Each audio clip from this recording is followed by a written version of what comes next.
अस्सलाम वालेकुम। आप देख रहे हैं लाहौर 42 न्यूज़ प्रोग्राम सेहत की बात अक्सर यूनुस के साथ। आज का जो हमारा मौजू है जिस पे हम बात करेंगे वो है कोलरा, जिसे हैज़ा या डायरिया भी कहा जाता है। हैज़ा या डायरिया एक शदीद दस्त की बीमारी है जो बहुत तेज़ी से फैल रही है और अगर इसका बरवक्त इलाज ना किया जाए तो मौत भी वाक़या हो सकती है। आमतौर पर इस मर्ज़ का जो हमला है वो मौसम गर्मा की बरसातों में होता है। माहिरीन के मुताबिक इस मर्ज़ से निपटने के लिए इम्यूनिटी का मजबूत होना बहुत ज़रूरी है। हैज़ा या डायरिया क्या है, इसकी वजूहात क्या हैं और इस खतरनाक मर्ज़ से हम किस तरह से बच सकते हैं, इस पर बात करने के लिए आज हमारे साथ मौजूद हैं डॉक्टर आबिद अली, जो कि कंसल्टेंट गैस्ट्रोएंटरोलॉजिस्ट हैं और इस वक्त सीएमए हॉस्पिटल में अपनी खिदमात सर अंजाम दे रहे हैं। अस्सलाम वालेकुम डॉक्टर साहब, सबसे पहले मैं आपको अपने प्रोग्राम में खुशामदीद कहती हूँ। कैसे हैं आप? वालेकुम अस्सलाम, अल्हम्दुलिल्लाह मैं ठीक सर, जैसा कि आज का जो हमारा मौजू है वो है हैज़ा या डायरिया, जो कि इस वक्त बहुत ज़्यादा फैल रहा है। लाहौर के अगर हॉस्पिटल्स का हम जायज़ा लें तो बहुत ज़्यादा केसेस देखने में आ रहे हैं। आप क्या समझते हैं कि इसकी इब्तिदाई वजूहात क्या हैं? जी, आपने बिल्कुल सही फरमाया कि आजकल लाहौर में ये जो है कॉलरा जिसको कहते हैं या हैज़ा कहते हैं इसको उर्दू में, इसकी एक वबा की सूरत इसने इख्तियार की हुई है। पिछले सालों में इतने ज़्यादा इसके केसेस नहीं होते थे। इस साल लाहौर के आप अगर जायज़ा लें तो सरकारी अस्पताल जो हैं वो सारे के सारे भरे हुए हैं मरीज़ों से। ख़ास तौर पे जो इमरजेंसीज़ हैं उनमें रोज़ाना जो है वो सैकड़ों के हिसाब से मरीज़ आ रहे हैं। ना सिर्फ सरकारी बल्कि जो प्राइवेट अस्पताल हैं हमारे वहाँ भी बहुत सारे, जैसे हमारा सीएमए हॉस्पिटल है, यहाँ भी हम रोज़ाना की बुनियाद पर काफ़ी सारे केसेस हैं और इसके डील करते हैं और दाखिल करते हैं। जहाँ तक आपने वजूहात की बात की है तो इसकी आम तौर पे जो वजूहात हैं, जैसे क्योंकि ये पानी से फैलने वाली बीमारी है, तो जो पानी से फैलने वाली बाकी बीमारियों की वजूहात होती हैं वही हैं इसकी कि जहाँ आबादी ज़्यादा हो, कम स्पेस में ज़्यादा लोग रह रहे हों, पानी साफ़ पीने के साफ़ पानी की सहूलियातें लोगों को मुयसर ना हो, वहाँ तक रसाई उनकी ना हो, और जो बाज़ार से लोग फिर चीज़ें खाते हैं वो पानी जो है वो ट्रीटेड नहीं होता, लाइक वो क्लोरिनेटेड नहीं होता, वो फ़िल्टर्ड नहीं होता या वो बॉयल्ड नहीं होता, तो ये जो जरासीम है ये उससे फैलता है। डॉक्टर साहब, जैसा कि आपने बताया कि ये जो कोलरा है इसके इस बार केसेस जो हैं बहुत ज़्यादा देखने में सामने आए हैं। तो आप क्या समझते हैं कि हर मौसम में गर्मियों में ये जो है हैज़ा इसकी यही सूरत हाल है या इस बार ये केसेस हमें ज़्यादा देखने में नज़र आ रहे हैं? इस बारे में आप क्या कहते हैं? जी, कॉलरा जो है ये एक्चुअली एक एंडेमिक बीमारी है हमारे इलाकों की, अफ्रीका की, हमारे इलाके की, जो बांग्लादेश की, इंडिया की, वही जो मैंने रीजंस बताए कि जहाँ पॉपुलेशन ज़्यादा है, आबादी ज़्यादा है, लोग छोटे घरों में ज़्यादा लोग रहते हैं, हाइजीनिक कंडीशंस अच्छी नहीं होती, जैसे हाथ जो है वो साबुन से धोना या पानी जो वो पीते हैं वो सही नहीं होता, तो उससे हो सकता है। लेकिन आपकी बात ठीक है, ये पहले से मौजूद था हमारे पास ये जरासीम, जैसे वायरसेस होते हैं कुछ, जैसे हेपेटाइटिस जो कुछ वायरसेस करते हैं वो भी मौजूद हैं। कुछ साल पहले उसकी भी एपिडेमिक आई थी, लाहौर में आउटब्रेक आई थी। तो इस साल ये है कि वो अब लाहौर के पानी में वो मौजूद है, स्पेशली वो पानी जो ट्रीटेड नहीं है, जो बॉयल्ड नहीं है, जो क्लोरिनेटेड नहीं है या कम से कम फिल्टर्ड नहीं है। तो जो लोग भी वो पानी इस्तेमाल करेंगे या वो वाली उस पानी से धुली हुई या उस पानी वाली सब्जियां या फल खाएंगे बाजार से, वो इस ज़्यादा मुतासर होंगे, इसलिए इस साल ये केसेस ज़्यादा है। डॉक्टर साहब, जैसा कि आपने हमें बताया कि ये जो है बाहर के अनहाइजीनिक खाने खाने से भी ये जो है हैज़ा इसकी बीमारी जो है वो हो सकती है। तो अगर हम हेपेटाइटिस ए या ई की बात करें तो इस बारे में आपका क्या कहना है कि बाहर के खाने खाने से क्या ये भी पॉसिबल है कि इस मर्ज में भी मुब्तला हो सकते हैं? जी, बिल्कुल, बिल्कुल इसी तरह से है, जैसे कि मैंने बताया कि जितनी भी वाटर बॉर्न डिसीज़ेज़ हैं, इनको हम वाटर बॉर्न डिसीज़ेज़ कहते हैं, कि मीन्स ये फीको ओरल रूट होता है इनका, जो पानी में इनके जरासीम मौजूद होते हैं, उस पानी को जो भी जो है वो कंज़्यूम करेगा, पिएगा या उसको उसके हाथ लगे हुए होंगे या वो ट्रांसमिट होगा, जिसे हम रफ़ा-इज्जत करते हैं। वॉशरूम के बाद लोग सही से साबुन से हाथ नहीं धोते, वो इसलिए ज़रूरी है।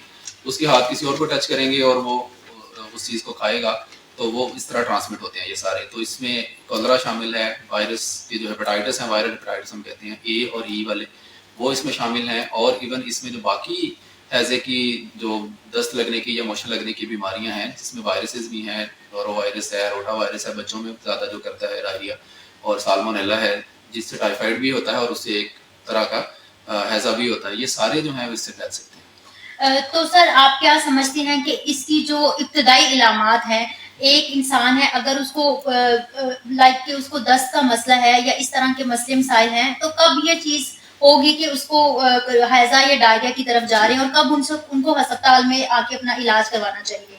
جی بالکل، بہت اچھا سوال ہے آپ کا کہ جیسے میں نے بتایا کہ اور بھی جو ہے وہ لوز موشنس کی کازز ہیں جو کہ عام طور پہ سیزنل بھی ہیں یا ویسے کمیونٹی میں موجود ہوتی ہیں. جن میں زیادہ کامن ہیں وہ وائرس والے ہیں. وہ اتنا زیادہ شدید جو ہے وہ اٹیک یا اتنا زیادہ شدید ڈائریا نہیں کرتے. تو عام طور پہ اس کی جو علامات ہیں وہ تھوڑا سا اس کی علامات سے آپ ڈفرینشیٹ کر لیتے ہیں، فرق کر لیتے ہیں کہ یہ کولرا لگ رہا ہے، اس کا علاج اس حساب سے ڈفرینٹ ہے. تو جو کولرا کی بڑی علامات ہیں وہ اس میں ایک تو ہے کہ بہت زیادہ پتلے پانی والے جو ہیں اس میں موشن آتے ہیں، بہت ہی زیادہ. ٹھیک ہے، ملٹیپل ٹائمز، مطلب ایک مریض کو 20 25 30 دفعہ بھی ایک دن میں یا ایک سیٹنگ میں اس طرح سے ہو سکتے ہیں. اس کے ساتھ جو ہے اور وہ بالکل پتلے پانی کی طرح اس میں تھوڑا بہت میوکس آ سکتا ہے، جس کو ہم رائس واٹری سٹولز بھی کہتے ہیں. جیسے چاولوں کا پانی ہوتا ہے اس طرح کے موشن بھی آنے لگ جاتے ہیں مریضوں کو. ڈاکٹر صاحب اس بارے میں آپ کا کیا کہنا ہے کہ کولرا سے شرح اموات جو ہے وہ کس حد تک لائک دیکھنے میں آتی ہے؟ جی وہ جو ہے وہ ڈیپینڈ کرے گا کہ اس کا کتنا بر وقت جو ہے اس کی تشخیص یا اس کی آپ نے سسپیشن بنائی ہے، آپ نے سوچا ہے کہ یہ کولرا ہو سکتا ہے اور اس تشخیص کے ساتھ ساتھ آپ نے کتنی جلدی اس کا علاج شروع کر دیا. علاج بہت ہی چونکہ سادہ ہے، اگر تو بر وقت علاج کر لیا جائے تو شرح اموات اب تو دنیا میں بہت زیادہ کم ہے. وہ اتنی ہے کہ آپ کہیں کہ 100 میں سے ایک مریض بھی نہیں مرنا چاہیے. تو 0.5% سے بھی کم ہے اس کی مورٹیلٹی ریٹ، جس کو ہم انگریزی میں کہتے ہیں. لیکن اگر اس کو ٹریٹ نہ کیا جائے، اس کو چھوڑ دیا جائے تو وہ ڈی ہائیڈریشن ہوتی ہے، پانی کی شدید کمی ہو جاتی ہے جسم میں، اور نمکیات کی شدید کمی ہو جاتی ہے. پھر مریض جو ہے وہ اس میں جاتے ہیں ہائپوولیمک شوک ہم کہتے ہیں، مینس پانی کی کمی کی وجہ سے بلڈ پریشر گر جاتا ہے، گردوں پہ اثر پڑ سکتا ہے، بے ہوش ہو سکتے ہیں. تو اس کی مورٹیلٹی اچھی خاصی ہے. اگر ٹریٹ نہ کیا جائے تو 50% تک موت بھی ہو سکتی ہے. کولرا کا جو علاج ہے وہ کیا ہے اور اس سے بچنے کے لیے کون سی احتیاطی تدابیر ہیں جن کو اپنانا چاہیے؟ جی جیسے میں نے بتایا کہ اس کی جو علامات ہیں وہ لے کے جاتی ہیں آپ کو ڈی ہائیڈریشن میں، پانی کی کمی ہو جاتی ہے، نمکیات کی کمی ہو جاتی ہے. تو بر وقت ایک تو اس کو جب بھی آپ کو موشن شروع ہو، پیٹ میں درد، ہلکا پھلکا بخار یا الٹیاں ساتھ ہیں، تو آپ فوراً سے ایک تو یہ کریں کہ اپنی ہائیڈریشن بہتر کریں. جس کا مطلب یہ ہے کہ ایک تو پانی جو گھر میں جو موجود ہے وہ زیادہ پئیں، لیکن جو اس کا علاج کا خاص حصہ ہے وہ ہے ORS، جس کو ہم اورل ری ہائیڈریشن سالٹ کہتے ہیں، یعنی کو عام زبان میں کہہ دیتے ہیں. اس سے جو بنا ہوا پانی ہے، جس کے ساشے ملتے ہیں، لیکوڈس ملتے ہیں، وہ فوراً سے استعمال کرنا شروع کر دیں. وہ ایک میجر پارٹ ہے اس کے علاج کا. اگر وہ آپ ٹائملی شروع کر دیں تو آپ جو ہے اس کی ڈی ہائیڈریشن سے بچ جاتے ہیں، آپ اسپتال جانے سے بچ جاتے ہیں. اس کے ساتھ جو غذا میں چیزیں اور استعمال کر سکتے ہیں وہ کھچڑی ہے، سوپ ہے، دہی ہے، کیلے ہیں. یہ آپ استعمال کریں تو جو ہے وہ اس کے نمکیات کی کمی سے اور واٹک سے بچ سکتے ہیں. لیکن ایک مریض کچھ علامات ایسی ہیں جس کا مطلب یہ ہوتا ہے کہ مریض جو ہے یا سیویئر ڈی ہائیڈریشن میں ہے، اس کو ہاسپٹلائزیشن کی ضرورت ہے. وہ ضرور پتہ ہونی چاہیے. ان کو آپ وارننگ سائنس کہہ سکتے ہیں یا سیویئر ڈی ہائیڈریشن کے سائنس کہہ سکتے ہیں. وہ ہیں کہ مریض جو ہے وہ بہت زیادہ اس کو پیاس لگ رہی ہے، اس کی زبان خشک ہوئی ہے، اس کو جو پیشاب ہے وہ کم آنے لگ گیا ہے، یورین جس کو وہ کم آ رہا ہے، اس کا مطلب اس سے تو بہتر ہو گیا. سانس تیز آنے لگ گیا اس کو، اس کا مطلب اس کے جسم میں ایسڈ جمع ہونے لگ گیا، ایسیڈوسس ہو گیا اس کو، یا وہ بے ہوش ہونے لگا ہے. تو ایسے مریض کو فوراً قریبی اسپتال کی ایمرجنسی میں جانا چاہیے. وہاں پھر وہ جو ہم جو ٹرکل لگتے ہیں جس کو ہم کہتے ہیں آئی وی ہائیڈریشن ہوتی ہے، اس سے اس کا علاج کیا جائے گا.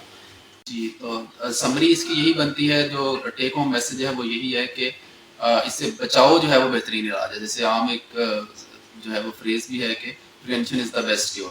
تو آپ بچہ اس سے اسی طرح جا سکتا ہے کہ جو پانی آپ سب سے پہلے جو آپ کا ڈرنکنگ سورس جو ہے پانی کا، وہ اس کو صحیح کریں. آپ فلٹرڈ پانی استعمال کریں. بیسٹ یہ ہے کہ پانی کو بوائل کر کے اس کو ٹھنڈا کر کے استعمال کریں، یا کم از کم جو کلورینیٹڈ واٹر ہے وہ آپ استعمال کریں.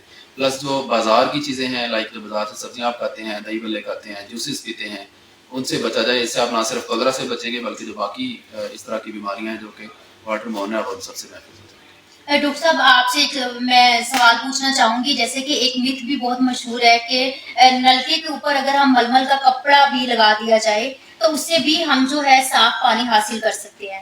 تو اس بارے میں آپ کیا کہتے ہیں؟ جی یہ پریکٹس جو ہے یہ ہمارے آباء و اجداد جو ہمارے انسسٹرز تھے وہ کرتے تھے دیہاتوں میں خاص طور پہ. جی اس پہ انڈیا میں اور بنگلہ دیش میں اسٹڈیز ہوئی ہیں. بالکل آپ کی بات ٹھیک ہے. کولرا کا جو آپ کہہ لیں کہ ٹرانسمیشن ریٹ ہے یا کولرا کا جو انسیڈنس ہے یا پھیلنے کا جو اندیشہ ہے وہ اس سے ضرور کم ہوتا ہے اس پہ اسٹڈیز میں.